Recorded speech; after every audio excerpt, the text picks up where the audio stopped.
Aún hay esperanza.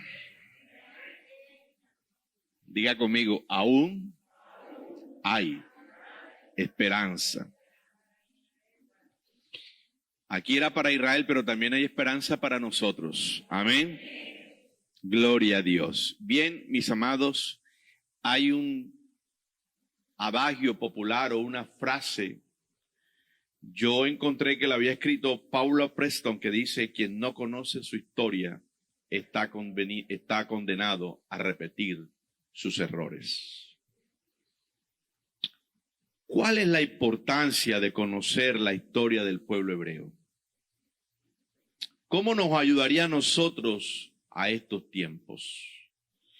Es importante conocer la historia porque de lo contrario estaríamos condenados a repetir lo que ellos pasaron. De hecho, el libro de Primera de Corintios, capítulo 10, dice que todas estas cosas fueron escritas para amonestación y para ayudarnos a nosotros a tener una mejor comunión con Dios.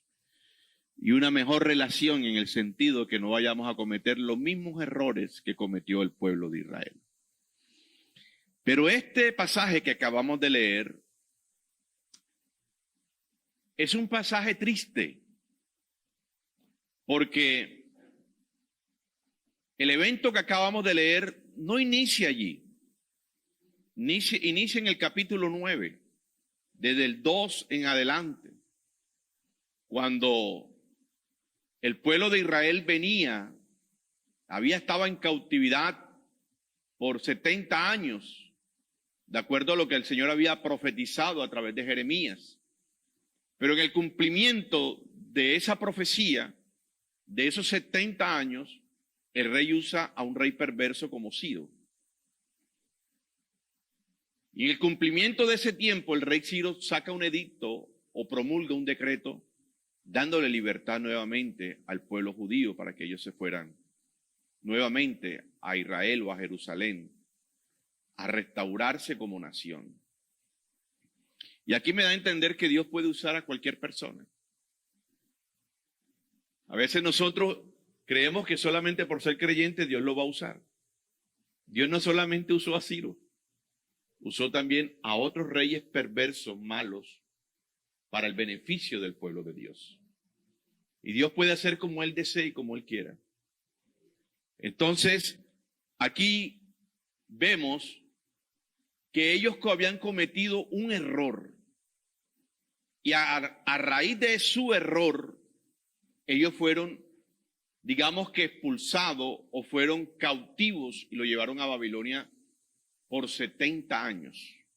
A causa de un pecado que el Señor ya le había dicho desde mucho tiempo atrás, que está escrito en el libro de Deuteronomio capítulo 7, donde el Señor le había dicho que cuando fueran a entrar a las tierras de Canaán, no fueran a coger para sus hijos o para sus hijas personas de otras naciones. Y eso tenía un sentido. Y era perseverar primeramente la unidad matrimonial y segundo, la pureza del pueblo de Dios. Dos cosas muy importantes que también nos pueden servir a nosotros en esta mañana como amonestación. A los padres y a nosotros como esposos, porque de pronto hemos tomado malas decisiones. Y digo a nuestros padres y a nuestros hijos, porque a veces dejamos que nuestros hijos se casen con cualquier tipo de persona menos creyentes. Y esto lo único que va a traer son problemas y dificultades. ¿Qué fue lo que le pasó al pueblo de Dios inicialmente? Ellos fueron cautivos a causa de que se rebelaron contra la palabra de Dios, contra lo que Dios había estipulado, contra lo que Dios le había advertido y dicho a ellos, que no se casaran o que no dieran a sus hijos y a sus hijas para casarse con mujeres o hombres extranjeros, lo que nosotros le llamamos común y corriente yugos desiguales. Pero yo inicié con la frase: quien no conoce su historia está condenado a repetirla. Es que porque parece ser de que esa nueva generación se olvidó de la advertencia o no la conocían de lo que Dios ya había estipulado para ellos. Y cuando estaban allá en Babilonia, en cautividad, ellos se casaron con mujeres de ese lugar. Y cuando se entera Esdras, que está en el capítulo 9, versículos 2 y 3, se entera Esdras de esa situación, porque ¿cuál era el propósito de Esdras en ese momento? Restaurar la adoración a Dios. Ya el Señor había permitido que anterior a Esdras fuera el sacerdote Atarjerje, a cómo es que se llama, a restaurar el templo del Señor. Había salido una comisión inicialmente a restaurar el templo, pero ahora Esdras tenía la responsabilidad de restaurar la adoración a Dios. Y aún hay esperanza si estamos dispuestos a volvernos a Dios. ¿Por qué le digo esto? Porque aquí está la situación cuando vemos Esdras orando y llorando, clamando. Pero en el versículo 2 dice, versículo 1 dice del 9, acabadas estas cosas, los príncipes vinieron a mí diciendo, el pueblo de Israel y los sacerdotes y levitas no se han separado de los pueblos de la tierra, de los cananeos, de los heteos, de los fereceos, de los jebuseos, de los amonitas, de los moabitas, egipcios y amorreos, y hacen conforme a sus abominaciones, porque han tomado de las hijas de ellos para sí y para sus hijos, y el linaje santo ha sido mezclado con los pueblos de la tierra, y la mano de los príncipes de los gobernadores han sido la primera en cometer este pecado. Y dice Esdras, cuando oí esto, rasgué mi vestido y mi manto, y arranqué pelo de mi cabeza y de mi barba, y me senté angustiado en extremo. Y ahí empieza desde el 9 la posición que toma Esdras por la situación que da a conocerse en ese momento de cuál era la condición espiritual del pueblo de Dios, que él iba a restaurar la adoración. Y él se siente conmovido por la condición espiritual y la situación del pueblo de Judá, de Israel. Y no solamente se pone a llorar, sino que rasga sus vestidos en señal de dolor y dice que rasga sus barbas y sus cabellos, para mostrar cuál es la situación de él y lo que está sintiendo Dios por el pueblo de Israel, que en ese momento estaba pecando contra Dios. Ellos no habían entendido el plan de Dios. Ellos fueron a Babilonia esclavos y no habían todavía entendido la situación. Y cuando quieren venir con su pecado a restaurar la adoración a Dios. Mi amado, yo encuentro dos cosas aquí. El pecado tiene consecuencias, tanto para quienes lo cometen como para quienes nos rodean. Porque a veces creemos que nada más nos afecta a nosotros, pues va a afectar a toda la familia. Aquí estaba afectando no solamente el pecado de cada uno de ellos al pueblo, sino también ahora estaba afectando ¿a quién? A Esdras. Y encontramos primero que ese pecado primeramente afecta a Esdras, pero también afecta al pueblo. Y esa es una situación muy delicada. El primer afectado que encuentro yo allí de este pueblo, de esta condición, obviamente es Esdras, por la condición espiritual del pueblo de Dios. Y ojalá los pastores, los sacerdotes de estos tiempos tomaran la misma posición de Esdras. Sentir dolor por la condición espiritual de su pueblo. Pero hoy en día a la gente, el sacerdocio, no le interesa la condición espiritual del pueblo. Le interesa su bolsillo. Le interesa su ego. Tengo la iglesia más grande. Tengo la iglesia más bonita. Pero ¿en qué condición la tienen? ¿Cómo está el pueblo? ¿Será que siente dolor cuando una persona va a la iglesia y sigue en su misma condición espiritual?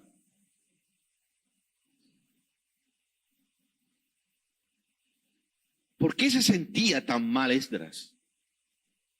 El pueblo de Dios no había aprendido la lección. La idolatría y la inmoralidad los había llevado a la cautividad. Y ahora regresan en la misma condición. Dios le estaba dando una oportunidad nuevamente para restaurarse y reconciliarse con Dios. Porque Dios lo pudo haber dejado allá en la cautividad. Pero Dios muestra su misericordia para con ellos, que le da una nueva oportunidad. Y Dios también nos está dando a nosotros una nueva oportunidad como nación. Como persona, como creyente. Que nos examinemos cómo está nuestra condición espiritual. Con Dios no se puede jugar. No es que hoy rezo y mañana peco y voy a empatar con Dios. Esto no saca amén, pastora. Porque la gente cree que esto es un juego. Que hoy en día es una cosa y mañana es otra. Y que porque Dios es misericordioso, nosotros tenemos que jugar con la misericordia de Dios. Pero les recuerdo que también es fuego consumidor. Que Él hace misericordia es otra cosa. Pero llega un momento y dice que Él es tardo para la ira. Y Él está esperando que nosotros tomemos una decisión hoy, que si estamos jugando con el pecado, nos apartemos totalmente de Él. Esdras se siente derrotado, angustiado en extremo, confuso, pero también se sentía avergonzado.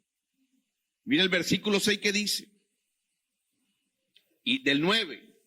Y dije, Dios mío, confuso y avergonzado estoy. Le hago una pregunta. ¿Cuál era la condición de Esdras? Él no estaba casado con mujeres de otras naciones. Sin embargo, él se siente como si él hubiese pecado contra Dios. Otro le dice, Señor, mira cómo está tu pueblo. Como dijo, ¿quién? Moisés. Este es tu pueblo. Ahí no era el pueblo de él, no era el pueblo de Israel. Él se zafó.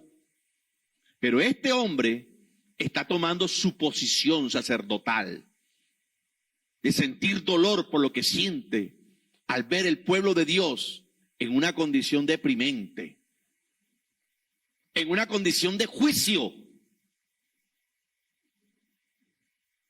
Porque eso es lo que ¿cómo es que se llama? Lo que el Señor tendría que hacer con esa nación, pero Dios no lo hace por misericordioso y por su amor. Y dice, avergonzado estoy para levantar, oh Dios mío, mi rostro a ti. Ahí vemos a un hombre sintiendo el dolor en su cuerpo, en su humanidad, de lo que es la condición del pueblo de Dios. Estoy seguro que si esto lo sintiéramos los sacerdotes de estos tiempos, la condición espiritual de la iglesia fuera otra.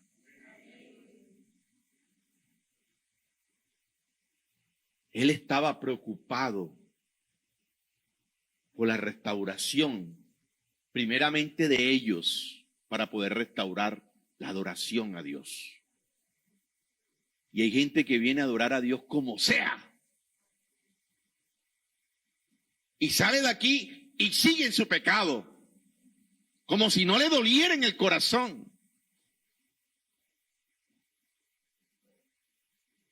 El segundo afectado fue el mismo pueblo. Dice Esdras 9:7, dice, desde los días de nuestros padres hasta este día hemos vivido en gran... Estaba diciendo, Señor, tú nos llevaste a Babilonia. Tuvimos 70 años en cautividad y no aprendimos. Seguimos en pecado.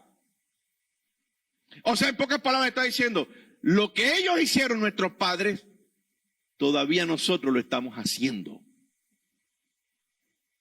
La condición de ellos allá los trajo también al pueblo de estos tiempos. Lo que nosotros hagamos hoy, también nuestros hijos lo harán mañana. Se la pongo clara. Si hoy su hijo o su hija lo ven tomando, farrandeando, ellos también lo van a hacer mañana. Porque no está usted edificando su casa sobre la roca.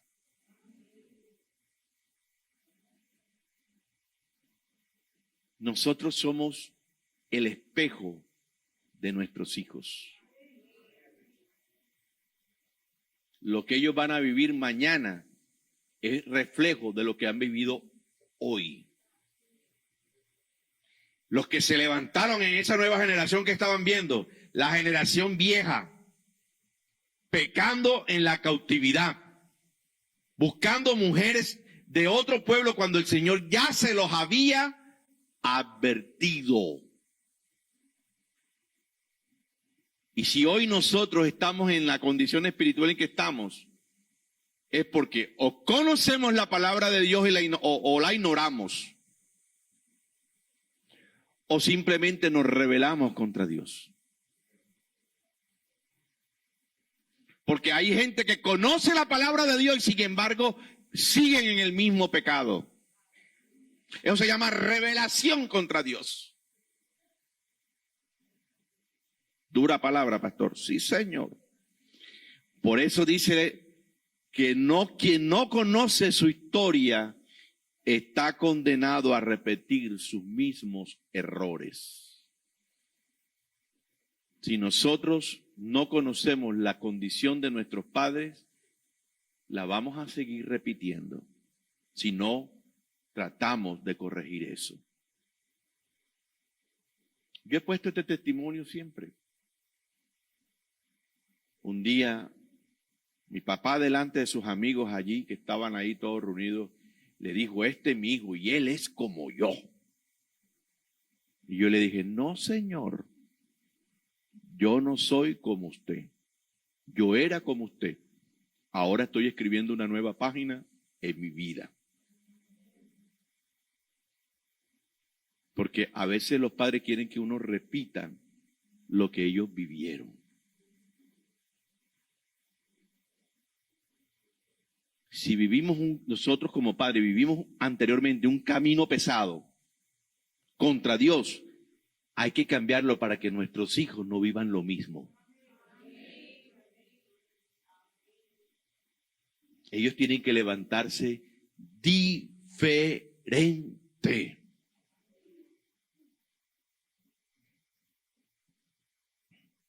El deseo de Dios es que el creyente no peque.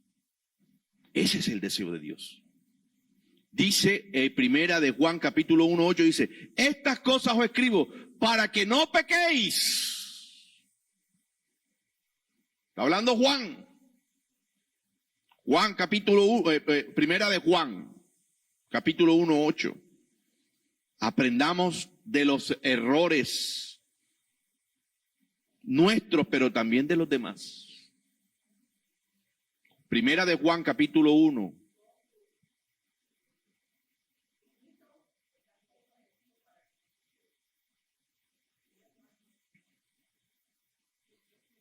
Primera de Juan, ¿qué? 2:1, para los que están escribiendo. Aprendamos de los errores nuestros, pero también de los demás. Mi amado, le voy a decir algo. Lo que nosotros hagamos hoy va a repercutir en la vida de nuestros hijos. La Biblia dice que cada quien paga por su propio pecado. Y sí es así. Pero es verdad que lo que yo haga hoy puede ser un modelo para nuestros hijos. o un patrón, esa es la palabra, un patrón para nuestros hijos. Si el hijo ve al padre fumando, a los 15 años ya está fumando como el padre. Porque ese es el patrón. Eso es lo que yo vi en la casa. Si el hijo ve al padre pegándole a la madre, que la tiene como bola de billar, pegándole con lo que sea, cuando ellos tengan su casa o su esposa, ellos creen que eso es lo bueno y lo hacen también.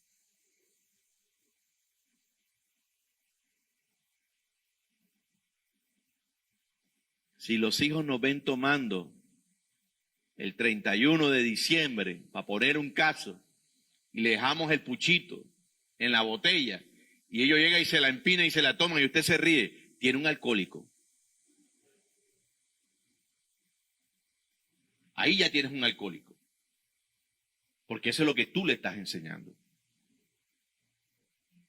O le enseñamos los pases a la niñita, y nos reímos cuando se están... Bueno, la vas a sacar de la discoteca. Por haberte reído y haberle enseñado que eso es bueno. Aprendamos de nuestros errores, pero aprendamos también de los errores de los demás. Ellos no aprendieron. Estuvieron cautivos, trabajando para otro pueblo, para otra nación. Me da tristeza porque en el libro de los Salmos, ellos dicen que habían colgado las arpas para adorar a Dios y lloraban. Anhelaban estar en Israel. Cuando estaban, ¿dónde? En Babilonia. Y ahora que regresan, no vienen a adorar porque ya vienen contaminados. Traen mujeres moabitas, mujeres de otras naciones. La pureza se había dañado.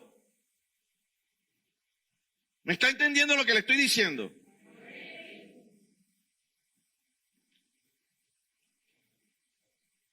Amigo, ¿cuál es el puente para un gran avivamiento? Porque ellos lo que necesitaban era un gran avivamiento.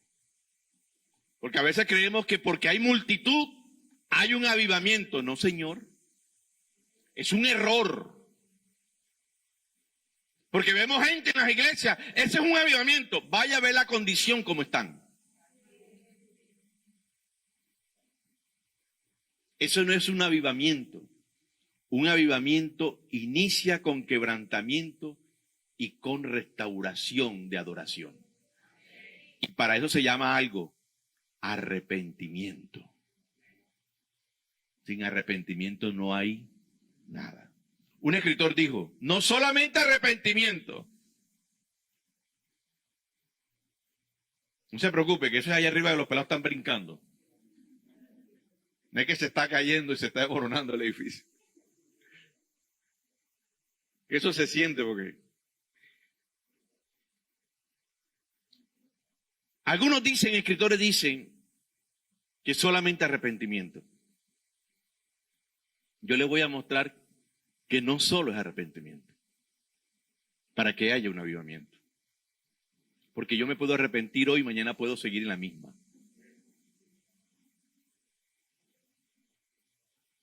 Sin quebrantamiento no hay restauración.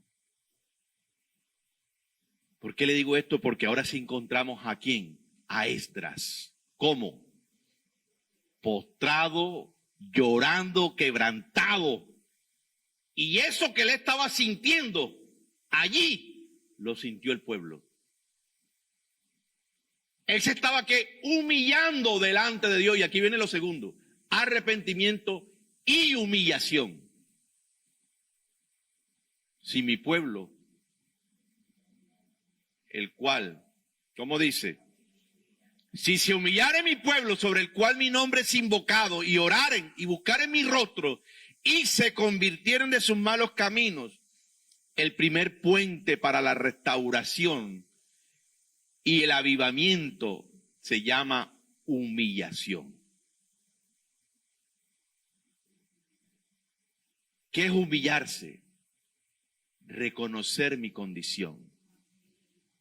Reconocer que necesito un Salvador. Entonces mire Esdras en el 10. Porque él dijo, aún hay esperanza. Porque estaba mirando a que tenía un Dios que era misericordioso, que podía hacer algo por ellos. Pero que ellos también tenían que hacer algo como pueblo. Y aquí viene algo doloroso. Porque cuando uno lo lee, uno no siente el dolor, pero se lo voy a poner en su carne para que lo sienta. Mire lo que dice. El 3. Ahora pues hagamos pacto con nuestro Dios. A los que le gustan el pacto. Pero mire ese pacto. Que despediremos a todas las mujeres y los nacidos de ellas según el consejo de nuestro Dios. Y hágase conforme a la ley. En pocas palabras, iban a desbaratar los matrimonios en ese momento. De años de matrimonio. Con hijos. Pero ellos preferían mejor agradar a Dios, buscar la reconciliación y apartarse del pecado. Y esto sí es doloroso. Se lo voy a poner en el pellejo. Que el Señor le diga a usted hoy, ese marido que tú tienes inconverso, déjalo. A esos hijos que son producto del pecado, abandónalos. A ver si usted está en la condición de hacerlo. Porque eso es lo que estaba diciendo el sacerdote, pero no Esdras, sino Secanías. Le dijo, aún hay misericordia, aún hay una oportunidad. Y la única oportunidad que nos queda a nosotros es abandonar el pecado, desarraigarlo totalmente. Desarraigarlo totalmente, abandonar a esas mujeres, mandarlas nuevamente para su pueblo, con sus hijos. Eso no era fácil. Si no nos queremos apartar de los amigos que tenemos al lado, mucho menos de una esposa o de un esposo. Sabemos que el que está ahí nos hace daño y nos afecta. Y sin embargo, seguimos con él. Vemos a nuestros hijos, a nuestras hijas, que andan con hombres, mujeres paganos, y le dejamos que sigan ahí. Y que hagan lo que ellos digan, o que ellos hagan. Aún lo aceptamos en nuestra propia casa. Y no le decimos absolutamente nada. Y decimos que amamos a Dios. Aquí está un pueblo que verdaderamente reconoce quién es su Dios. Y hasta dónde ellos tenían que llegar para buscar nuevamente la reconciliación y la restauración con Dios. Pero no queremos abandonar el pecado porque eso nos gusta. Eso le gusta a la carnecita, la fiesta, el amigo que habla mal, que me empuja a hacer cosas malas. No los dejamos, no los abandonamos. Y decimos amar a Dios. ¿Cómo queremos tener una restauración total? Si no estamos dispuestos, primeramente, a humillarnos y abandonar el pecado. Porque ahí lo que ellos están diciendo es, vamos a abandonar el pecado. Esdras no se lo pidió. Se lo pidió otro líder espiritual. El segundo puente para que haya una restauración para la adoración se llama borrar cualquier relación con la iniquidad y con la mundalidad. Borrarlo totalmente. Apartarlo totalmente. Si los amigos me afectan, pues los aparto. Si ese WhatsApp no me ayuda, no me favorece, porque me mandan videos plebes vulgares, ¿yo qué tengo que estar ahí metido?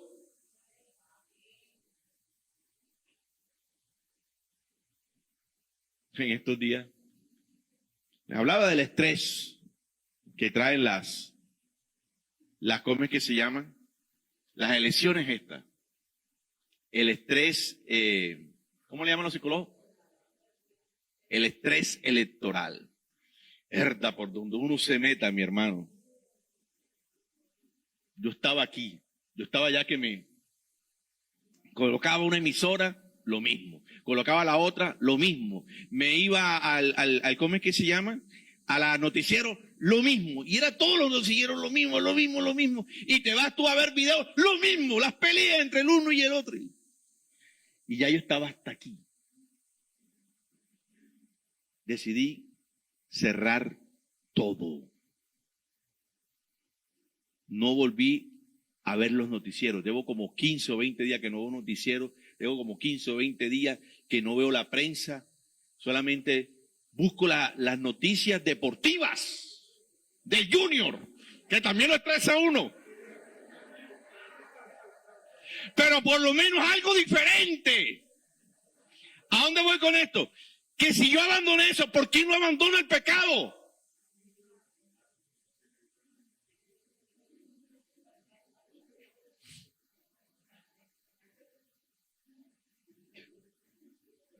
Prefiero ver el que está degollado.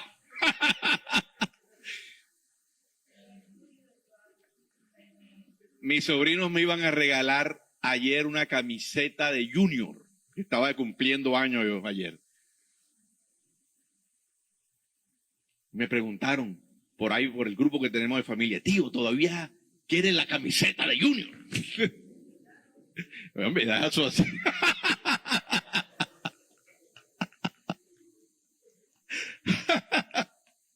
Ay, mi amado. Ellos decidieron romper sus matrimonios mixtos. Gracias a Dios que Dios no nos pide eso hoy.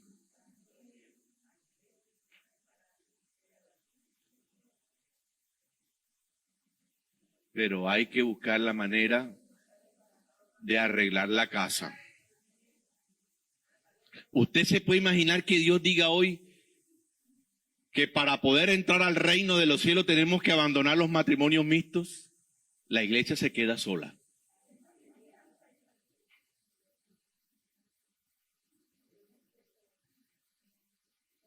Ese es otro tema del matrimonio, pero gracias a Dios que Dios no nos pide eso en estos tiempos, pero sí nos pide que corrijamos.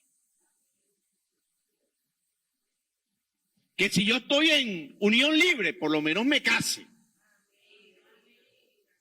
¿Por qué la gente no viene a los ¿cómo es que se llama? A la cena del Señor? Porque no se han bautizado. ¿Y por qué no se han bautizado? Porque viven en unión libre. Algunos quieren servirle al Señor, pero no pueden. ¿Por qué? Porque están en unión libre. ¿Y por qué no toman la decisión de corregir eso?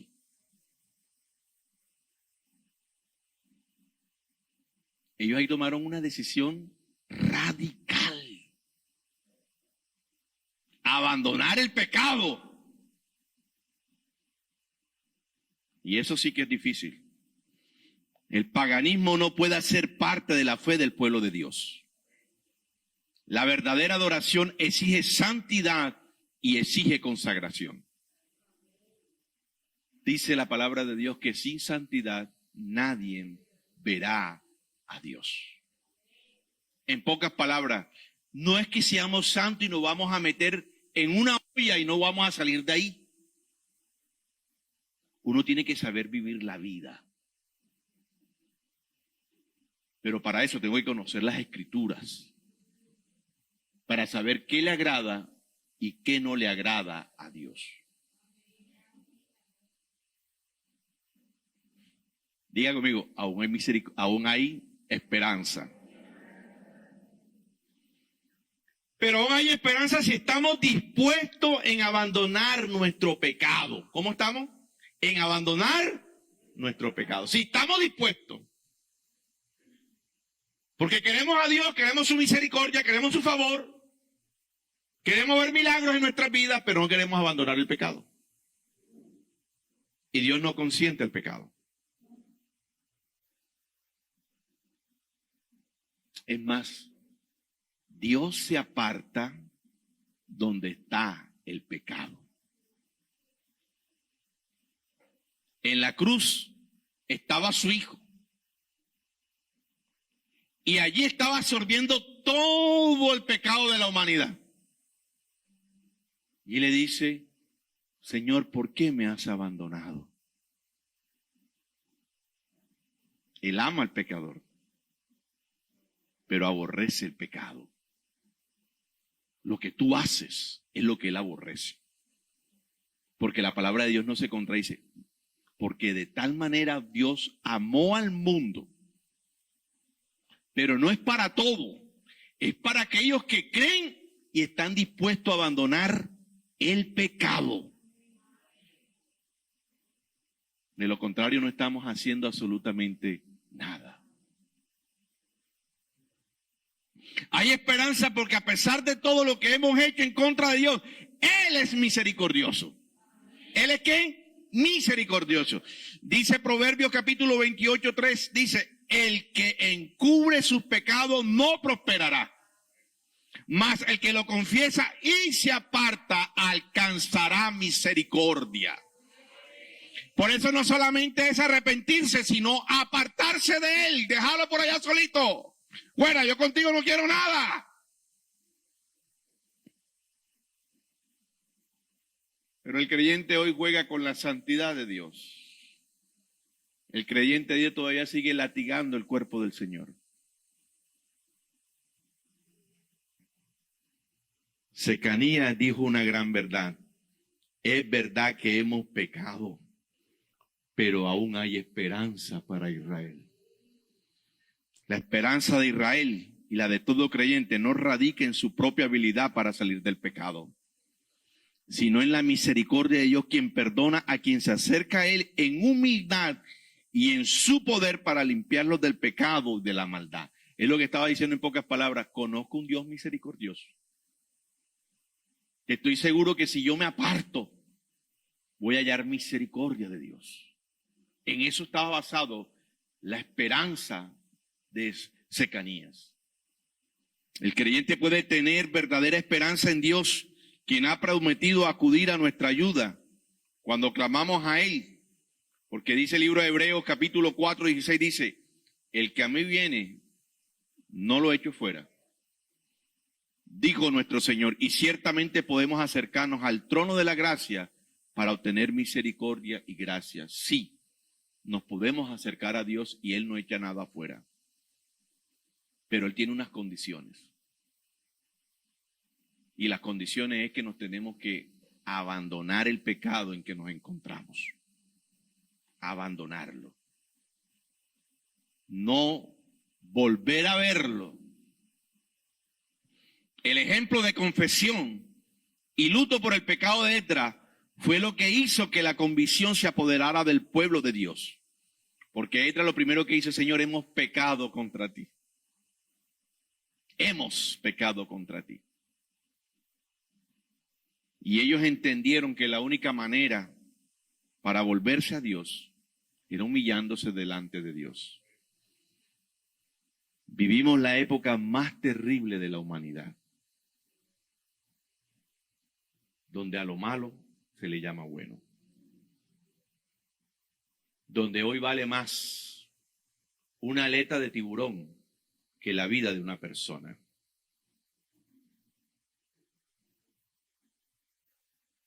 Yo no entendía eso, pero en estos días me estaba viendo una entrevista con Claudia Bajamón. Ella es, ¿cómo es que se llama? Conservadora del medio ambiente, ambientalista. Y ella decía que lo habían llevado a un restaurante de Cartagena y le invitaron a comerse una porción de toyo con patacones. Y ella dijo, me como los patacones, pero el toyo está prohibido por ley. Te puedo echar la policía ahora mismo para que te metan preso. Y ella recomendaba y decía que donde vivieran, donde estuvieran vendiendo toyo, que nos gusta el toyo. A mí me gusta, a mi esposa le gusta, a mis hijas le gusta el toyo. Le dicen que llamen a la policía para que pongan preso al tipo ese, el que está vendiendo el toyo. Pero no metemos preso a los que matan a los niñitos que tienen 24 meses en el vientre. ¿A dónde ha llegado la humanidad? Por eso la palabra es clara. Hay de acá a lo bueno le llaman malo y a lo malo le llaman bueno. Y estamos en una humanidad sumergida en el pecado, donde los mismos creyentes aceptamos que el pecado reine, que el pecado gobierne. Vaya a ver quiénes son los gobernantes hoy en día, aquí y en el mundo.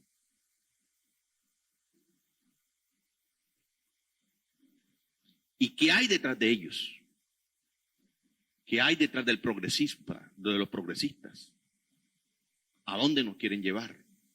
Pero nosotros le aplaudimos eso a ellos. Y me puede llamar usted homofóbico, pero todo lo que está en contra de la voluntad de Dios, me toca decírselo.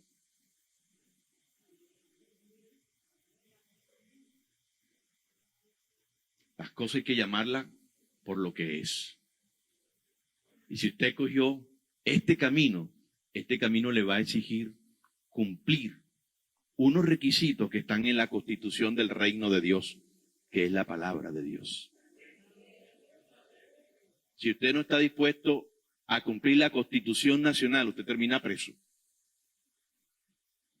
Porque usted no puede estar por encima de la Constitución. Nosotros no podemos estar por encima de la palabra de Dios, que es la Constitución del Reino de Dios. Así de sencillo. Pastor, dura palabra. Aún hay esperanza. Dios realiza su trabajo de perdonar, sanar y proteger, condicionado a nuestra humillación, separación del pecado y busca de él en oración. Cuando él le dijo, si se humillare mi pueblo, sobre el cual es invocado mi nombre, y oran, buscan mi rostro, y se vuelven de sus malos caminos, entonces yo iré desde los cielos y sanaré su tierra. Mira, él dice, 1, humillarse. Si se humilla mi pueblo. 2, orar, buscando su rostro. Y se vuelven ¿cómo es que se llama? De sus malos caminos. 3 cosas. Y las 3 se tienen que cumplir. No es que es una y las otras 2 no. No es que 2 y las otras 2 y la otra no. Son las 3 se tienen que cumplir.